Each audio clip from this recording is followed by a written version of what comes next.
আসসালামু আলাইকুম প্রিয় দর্শক, অন্য মঞ্চের আলাপচারিতায় আপনাদের সকলকে আমন্ত্রণ জানাচ্ছি। বাংলাদেশের ৪৪ জন অবসরপ্রাপ্ত সেনা অফিসারের কক্সবাজার ভ্রমণ নিয়ে তুমুল জল্পনা শুরু হয়েছে। জল্পনার বড় কারণ, সেনাবাহিনীর ব্যবস্থাপনায় এই সফর হলেও আইএসপিআর বা সেনার আন্তঃবাহিনী সংবাদ মাধ্যম বিষয়টি সম্পর্কে কিচ্ছু জানে না বলে জানিয়েছে। এটা যে আদৌ বিশ্বাসযোগ্য নয় তা কয়েকটি তথ্য দিলে স্পষ্ট হবে। প্রথমত, যাত্রার বাহন ছিল সেনাবাহিনীর এভিয়েশন গ্রুপের একটি KSSA পরিবহন বিমান। সেনাবাহিনীর নিজস্ব বিমান ব্যবহৃত হচ্ছে, অথচ সেনাবাহিনী জানে না, এমন কি হতে পারে? দ্বিতীয়ত, কক্সবাজারের ইনানি বিচ এলাকায় অবস্থিত সেনাবাহিনী পরিচালিত 5 তারকা হোটেল বে ওয়াচ, সেখানে সবাই ওঠেন। এই হোটেলটি সেনা কল্যাণ ট্রাস্টের অধীন এবং এটি জুন 2024 সালে খোলা হয়েছিল। উল্লেখযোগ্য বিষয় হলো, হোটেলটি 2 দিনের জন্য সম্পূর্ণভাবে বুক করা হয়েছিল এবং 30 ও 31 অক্টোবরে অনলাইন বুকিং সিস্টেমে দেখা গিয়েছিল all rooms are sold out. তার মানে হলো অন্য কোনো অতিথি এই 2 দিনে হোটেলে থাকতে পারেনি এবং সম্পূর্ণ ব্যবস্থাপনা হোটেলের ছিল এই দলটির জন্য নিবেদিত। তৃতীয়ত, হোটেল বেওয়াচ কর্তৃপক্ষ এই অনুষ্ঠান সম্পর্কে কোনো তথ্য দিতে অস্বীকার করেছে এবং হোটেলের কর্মীরাও অভ্যাগতদের নাম পরিচয় দেওয়া তো দূরের কথা, তারা তাদের নিজেদের নাম ও পরিচয় পর্যন্ত কোনো সংবাদ মাধ্যমকে দিতে চায়নি। চতুর্থত, পুরো হোটেলটি ভাড়া নেওয়া হয়েছে এবং 2 দিন ধরে সবার থাকা, খানাপিনা ইত্যাদি বাবদ যে খরচ হয়েছে সেটাও অভ্যাগতদের পক্ষ থেকে দেয়া হয়নি। অর্থাৎ পুরো ভ্রমণ পর্বটি যে সেনাবাহিনীর বা সরকারের স্পন্সর করা, সেটি নিয়ে সন্দেহের কোনো অবকাশ নেই। সেনাবাহিনী স্পষ্টত বলে দিতে পারত যে এটা সামান্য সাধারণ বিষয়, এত মাথা ঘামানোর কিছু নেই। প্রাক্তনদের সম্মান জ্ঞাপনের জন্য এটি একটি সফর বলেই দিতে পারত। কিন্তু সেটা বললে আবার প্রশ্ন ওঠে, প্রাক্তনদের সম্মান জানাতে কে ছিলেন সেখানে? কাদের যাওয়া উচিত? বর্তমানদের নিশ্চয়। তাহলে বর্তমান সেনাকর্তারা কেউ যাননি কেন? তার মানে বিষয়টা দাঁড়ালো, এই প্রাক্তন সেনাকর্তারা একত্র হয়ে সেখানে ভ্রমণ করতে যাননি, গিয়েছেন কোনো বিশেষ উদ্দেশ্য নিয়ে। এই উদ্দেশ্য কি হতে পারে সেটা দেখার চেষ্টা করব এইবার। তবে তার আগে বলি, এই সফরের পেছনে সরকারের কি কোনো উদ্দেশ্য থাকতে পারে? সরকারের উদ্দেশ্য নিয়ে বলতে গেলে আগে বলতে হয় কারা কারা ছিলেন এই সফরে। দলটির নেতৃত্ব দিয়েছেন মেজর জেনারেল অবসরপ্রাপ্ত ফজলুর রহমান মিয়া, যিনি অর্ডিন্যান্স কোরের একজন সাবেক কর্মকর্তা। ইনি মোহাম্মদ ইউনূসের খুব কাছের মানুষ। বিডিআর বিদ্রোহ যে তদন্ত কমিশন বসিয়েছেন ইউনূস সরকার, ইনি তার সেই কমিশনের চেয়ারম্যান। এই কমিশন গঠনের চূড়ান্ত বিরোধী স্বয়ং সেনাপ্রধান জেনারেল ওয়াকারুজ্জামান। তিনি তার বিরোধিতা প্রকাশ্যে জাহিরও করেছেন ইতিপূর্বে। ফজলুর রহমানকে সেই জন্যে যদি এই দলের নেতৃত্ব দেয়াটা অন্তত ওয়াকারুজ্জামানের মতের বিরোধী, ওয়াকারুজ্জামান সেটা চাইবেন না। ফজলুর রহমান আরেকটি ব্যাপারেও বেশ নাম করেছেন, সেটি হলো 2025 সালের মে মাসে ফজলুর রহমান ভারতের উত্তর পূর্বাঞ্চলীয় 7 রাজ্য 7 সিস্টার্স নিয়ে একটি বিতর্কিত বক্তব্য দিয়েছিলেন। তিনি ফেসবুকে লেখেন যে যদি ভারত পাকিস্তান আক্রমণ করে তবে বাংলাদেশের উচিত উত্তর পূর্ব ভারতের 7 রাজ্য দখল করে নেয়া এবং এই দখল করতে গিয়ে চীনের সাথে যৌথ সামরিক জোট করে ব্যবস্থা নিয়ে এটা করতে হবে। এটা তার একক মন্তব্য হলেও পেছনে আছেন স্বয়ং প্রধান উপদেষ্টা মোহাম্মদ ইউনূস। এমন হুমকি একটু অন্য ভাষায় তিনি ইতিপূর্বে একাধিকবার দিয়েছেন। বলা বাহুল্য, সেনাপ্রধান জেনারেল জামান কিন্তু এই মতের বিরোধী। তিনি ভারতের সাথে সুসম্পর্ক রাখার কথা প্রকাশ্যে বলেছেন, একাধিকবার বলেছেন। তো এহেন ভদ্রলোক এই সফরের নেতৃত্বে, তার মানে সফরের ব্যবস্থাপনা সেনাবাহিনীর যত না, হয়তো কিছু ছিল, পরে আসছি সে প্রসঙ্গে, তবে সেনাবাহিনী বা জেনারেল জামানের যতটা না, তার থেকে এই সফরের ব্যবস্থাপনা স্বয়ং ইউনূসের পক্ষ থেকে করার সম্ভাবনা বেশি। তার মানে আইএসপিআর মিথ্যে কথা বলেনি পুরোপুরি যে সেনাবাহিনী কিছু জানে না। দলে আর কারা ছিলেন একটু দেখা যাক। জানা গেছে দলে 8 জন অবসরপ্রাপ্ত মেজর জেনারেল, 12 জন ব্রিগেডিয়ার জেনারেল, 1 জন কর্নেল, 1 জন লেফটেন্যান্ট কর্নেল এবং 1 জন মেজর ছিলেন। আর কিছু পরিবারের লোকজনও কয়েকজনের ছিল। এই জায়গাটায় এটাকে একটা ওই গেট টুগেদার, পিকনিকের একটা ছবি দেওয়ার জন্য সম্ভবত। উল্লেখযোগ্য অংশগ্রহণকারীদের মধ্যে রয়েছেন অবসরপ্রাপ্ত মেজর রফিকুল ইসলাম, যিনি শেখ হাসিনার সরকারের সাবেক স্বরাষ্ট্রমন্ত্রী ছিলেন এবং সাবেক এমপি ছিলেন এবং বর্তমানে বাংলাদেশ রেড ক্রিসেন্ট সোসাইটির চেয়ারম্যান ছিলেন। মেজর জেনারেল অবসরপ্রাপ্ত হেলাল মোর্শেদ খান, ইনি বীর বিক্রম পদক প্রাপ্ত মুক্তিযোদ্ধা এবং বর্তমানে বাংলাদেশ মুক্তিযোদ্ধা সংসদের কেন্দ্রীয় কমান্ড কাউন্সিলের চেয়ারম্যান। লেফটেন্যান্ট কর্নেল অবসরপ্রাপ্ত কাজী সাজ্জাদ আলী জাহির, তিনি আবার ভারত সরকারের পদ্মশ্রী পদক প্রাপ্ত মুক্তিযোদ্ধা এবং বর্তমানে বাংলাদেশ মুক্তিযোদ্ধা সংসদের কেন্দ্রীয় কমান্ড কাউন্সিলের তিনি চেয়ারম্যান। তিনি ছিলেন লেফটেন্যান্ট কর্নেল অবসরপ্রাপ্ত কাজী সাজ্জাদ আলী জাহির। সাজ্জাদ আলী জাহির, তার কথা তো বললামই একটু আগে যে তিনি পদ্মশ্রী পদক পেয়েছেন। একটু অদ্ভুত লাগছে না? দলের নেতৃত্বে তিনি চূড়ান্ত ভারত বিরোধী এবং ইউনূসের অত্যন্ত কাছের মানুষ, অথচ দলে রয়েছেন আওয়ামী লীগের ঘরের লোক, ভারত সরকারের পদ্মশ্রী পাওয়া। সবচেয়ে বড় কথা, এরা বীর মুক্তিযোদ্ধা। সামরিক বাহিনীর লোক না হলে এতদিনে জেলখানায় পৌঁছে যেতেন এরা, কারণ মুক্তিযুদ্ধ রিসেট বাটন পুশ করে মুছে দেওয়ার কাজে অগ্রণী ভূমিকা নিয়েছেন ইউনূস এবং তার চ্যাং ব্যাংরা। প্রিয় দর্শক, আপনাদের মনে কি উঠেছে এই জিজ্ঞাসা যে এই দলে কেন আওয়ামী লীগের এতজন মানুষ, কেন ভারতপন্থী এতগুলো সেনাকর্তা, এতজন সেনাকর্তা? কমেন্টস করে জানাবেন। এবার আসি কারণ অনুসন্ধান পর্বে। কেন এই সফর? যেহেতু সরকারি বা সেনা পর্যায়ে স্পষ্ট ভাষ্য নেই, একটা ঢাক ঢাক গুড় গুড় চলছে, সুতরাং জল্পনা তো থাকবেই। সেসব জল্পনার সবগুলো সত্যি হতে পারে, সবগুলো সত্যি হতে তো পারে না, তবে কিছু না কিছু জল্পনা তো সত্যি হতেই পারে। আগেই বলেছি, এটি প্রবীণ সেনাকর্তাদের কোনো অনুষ্ঠান, সম্মাননা জানাবার অনুষ্ঠান নয়, হতে পারে না, কারণ সম্মান জানাতে স্থল, নৌ, বিমান বাহিনীর কোনো প্রধান সেখানে ছিলেন না। তাহলে কেন এই হঠাৎ গোপন সফর?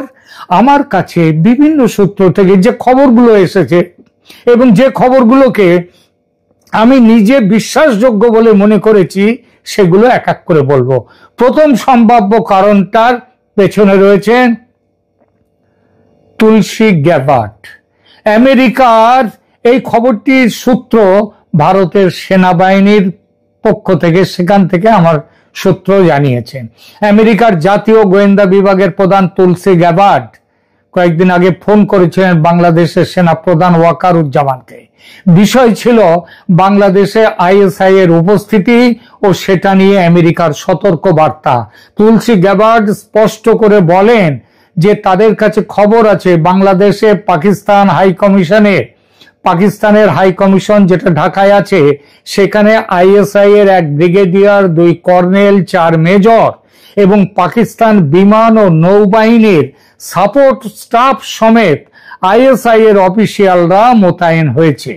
এই খবর আমেরিকায় পৌঁছানোর সাথে সাথে তুলসী গ্যাবার্ড বাংলাদেশের সেনাপ্রধানের সাথে কথা বলেন এবং তিনি ভারতের সাথেও, পররাষ্ট্র দপ্তরের সাথেও, সেখানে অজিত ডোভালের সাথে তিনি কথা বলেন এবং সেই কথার প্রেক্ষিতে তিনি জেনারেল ওয়াকারুজ্জামানকে জানান যে যদি বাংলাদেশ আইএসআই এর সাথে এই পরিস্থিতি নিয়ন্ত্রণ না করে, অর্থাৎ তাদেরকে যদি ফেরত না পাঠায় পাকিস্তানে, তবে বাংলাদেশের অবস্থা ইরানের চেয়েও বিপজ্জনক হয়ে উঠবে এবং দেশটিতে জিহাদি ও ইসলামপন্থী, চরমপন্থী উপাদান বেড়ে গিয়ে দেশটা ছাই হয়ে যাবে। ভারত যে কোনো মুহূর্তে প্রিএম্পটিভ অ্যাটাক, অর্থাৎ আগে ভাগেই একেবারে মূলে বিনাশ করে দেওয়ার জন্য অ্যাটাক করে দিতে পারে। আবার এর ফলস্বরূপ সেনা, বিমান এবং নৌবাহিনীর প্রধানরা সঙ্গে সঙ্গে ছুটে যান ইউনূসের সাথে জরুরি বৈঠকে। নির্বাচন নিয়ে বৈঠক করতে যাননি এই বলে যে খবর এসেছে সেটা ভুয়ো। তারা ওখানে যান এবং গিয়ে ইউনূসকে বলেন অবিলম্বে ঢাকার পাকিস্তান হাই কমিশন থেকে আইএসআই এর যারা আছে তাদেরকে চলে যেতে বলুন, তাদেরকে কার্যকলাপ বন্ধ করতে বলুন, না হলে কিন্তু পরিস্থিতি হাতের বাইরে চলে যাবে। এই বিষয়টি জানবার পর ইউনূস তিনি করেছেন কি, প্রাক্তন সেনাকর্তাদের নিজের পক্ষে আনার চেষ্টা হিসেবে এই সফরের ব্যবস্থা করেছেন। দ্বিতীয় সম্ভাব্য কারণ, শেখ হাসিনার প্রত্যাবর্তনের সম্ভাবনা যত উজ্জ্বল হচ্ছে, মোহাম্মদ ইউনূস ও তার উপদেষ্টারা ততই মুষড়ে পড়ছেন। শেখ হাসিনা ফিরে এলে জুলাই ষড়যন্ত্র বা অভ্যুত্থানে যুক্তরা যে আদৌ ইনডেমনিটি পাবে না সেটা বুঝে গেছে সবাই। সেজন্য আওয়ামী লীগ পন্থী সেনাকর্তাদের দিয়ে ভারতের শেখ হাসিনার সঙ্গে যোগাযোগের চেষ্টা করা হয়েছে কক্সবাজার থেকে, যাতে শেখ হাসিনা কোনো প্রতিশোধমূলক ব্যবস্থা গ্রহণ না করেন। জানা গেছে শেখ হাসিনার সঙ্গে সরাসরি যোগাযোগ স্থাপিত করা যায়নি, তবে ভারতে অবস্থানরত হাসিনা মন্ত্রিসভার কয়েকজন সিনিয়র মন্ত্রীর সঙ্গে কথা বলে আর্জি জানানো হয়েছে। তৃতীয় সম্ভাবনাটি হলো, ভারত উত্তর পূর্ব সীমান্তে 6 দিনের জন্য নোটিশ টু এয়ারম্যান মানে নোটাম জারি করেছে, যা একটা বড় সামরিক কার্যকলাপের ইঙ্গিত। এটি এয়ার ডিফেন্সের প্রস্তুতি বা অপারেশন সিন্দুর পার্ট 2 তার প্রস্তুতি হতে পারে। সর্বাধুনিক সমরসজ্জার সঙ্গে 5000-এর মতো সৈন্য, নৌ, বিমান ও স্থল বাহিনীর তারা প্রস্তুত রয়েছে। পরিস্থিতি এমনই উত্তপ্ত যে কোনো মুহূর্তে বড় কোনো অভিযান শুরু হয়ে যেতে পারে। এটা যাতে না হয় তার জন্য শেখ হাসিনা যাতে তার তরফ থেকে ভারত সরকারের সাথে কথা বলেন, সেই উদ্দেশ্যে ভারতপন্থী প্রাক্তন সেনাকর্তাদের নিয়ে ঢাকা থেকে দূরে কক্সবাজারের এই সফর, যাতে গোপন থাকে দেশের লোককে। কারণ আবার ওই ভারত বিরোধীদের কাছে বার্তা যদি চলে যায় তাহলে তো অন্যায় না, তাহলে তো আবার তারা রেগে যাবে। সুতরাং গোপন সফর। চতুর্থত, সামরিক নেতৃত্বের সাথে পরামর্শ, বিভিন্ন পটভূমির অভিজ্ঞ সেনা অফিসারদের একসাথে আনা, যাতে জাতীয় নিরাপত্তা বিষয়ে মতামত আদান প্রদান করা যায়। কিন্তু মুশকিল হলো সেখানে আবার খলিলুর রহমান নেই, তিনি তো জাতীয় নিরাপত্তা উপদেষ্টা, তাকে বাদ দিয়েই এগুলো করা হচ্ছে। বিভিন্ন পটভূমির সেনা অফিসারদের মধ্যে একটা ঐকমত্য তৈরি করা ও আঞ্চলিক সুরক্ষা বিষয়ে আলোচনা এখানে করার জন্যই যাওয়া হয়েছে, এটা অনেকে মনে করছে। সেই সঙ্গে মিয়ানমার সীমান্ত এবং আরাকান আর্মির কার্যকলাপ সম্পর্কে কৌশলগত আলোচনাও হয়ে থাকতে পারে। অর্থাৎ এখানেও ভয় পাওয়া মোহাম্মদ ইউনূসের ভয়ের বহিঃপ্রকাশ। এবং এই ভ্রমণ থেকে কি কি সিদ্ধান্ত নেওয়া হয়েছে বা ভবিষ্যতে কি প্রভাব ফেলবে তা নিয়ে এই মুহূর্তে কোনো স্পষ্টতা নেই। তবে এই ধরনের গোপনীয় উচ্চ স্তরের সমাবেশ দেশের রাজনৈতিক পরিস্থিতিতে একটি গুরুত্বপূর্ণ ভূমিকা পালন করতে পারে বলে যদি মনে করেন কেউ, ভুল হবে না। এবং সর্বশেষ কিন্তু সবচেয়ে গুরুত্বপূর্ণ সম্ভাবনা, এই মুহূর্তে ইউনূসের আসন খুবই নড়বড়ে। শেখ হাসিনার দেশে ফেরাও নির্বাচনে আওয়ামী লীগের অংশগ্রহণের সম্ভাবনা দিন দিন উজ্জ্বলতর হচ্ছে। বর্তমান সেনাপ্রধান, নৌবাহিনী প্রধান ও বিমান বাহিনীর প্রধানদের মধ্যে আবার সেই সঙ্গে একটা উদ্বেগও তৈরি হচ্ছে। কেননা অপরাধ ট্রাইব্যুনালে যেমন তাদের ফ্যাসিস্টের দোষর হওয়ার জন্য বিচার হতে পারে, আবার শেখ হাসিনা দেশে ফিরলেও দেশদ্রোহের অভিযোগে তাদের বিচারের সম্ভাবনা। যদিও শেখ হাসিনা বলেছেন আমাদের সেনাবাহিনী দেশপ্রেমী, তাহলেও সম্ভাবনাটা কিন্তু থেকে যায়। হয়তো এসব কারণে আলোচনার জন্যই এই সফর, আর তার জন্যই আওয়ামী লীগপন্থী শেখ হাসিনার একদা স্বরাষ্ট্রমন্ত্রীকেও তাকেও ডাকা হয়েছে সঙ্গে। শেখ হাসিনার সঙ্গে আগে ভাগে কথা বলে একটা সেটেল করে নেওয়ার চেষ্টা। মনে রাখতে হবে, বাংলাদেশের রাজনীতির অত্যন্ত দ্রুত পট পরিবর্তন হচ্ছে। শেখ হাসিনা ভারতে থাকলেও তার দল এখন সক্রিয়ভাবে নেমে পড়েছে নিষেধাজ্ঞা সত্ত্বেও। সম্প্রতি একজন অতিরিক্ত পাবলিক প্রসিকিউটর ফয়জুল করিম মুবিন বিএনপি ছেড়ে আওয়ামী লীগে যোগ দিয়ে ঘোষণা করেছেন যে শেখ হাসিনা একজন সত্যিকারের দেশপ্রেমী এবং মানুষের একমাত্র আশ্রয়। এই ধরনের যে ডেভেলপমেন্ট, এগুলো নির্বাচনে আওয়ামী লীগের অংশগ্রহণের সম্ভাবনাকে আরো নিশ্চিত করে। ভারতের গোয়েন্দা সূত্রের হিসাব, আওয়ামী লীগ নির্বাচনে এককভাবে কমপক্ষে 35 থেকে 40% ভোট পেতে পারে এবং সরকার গঠনের সবার আগে।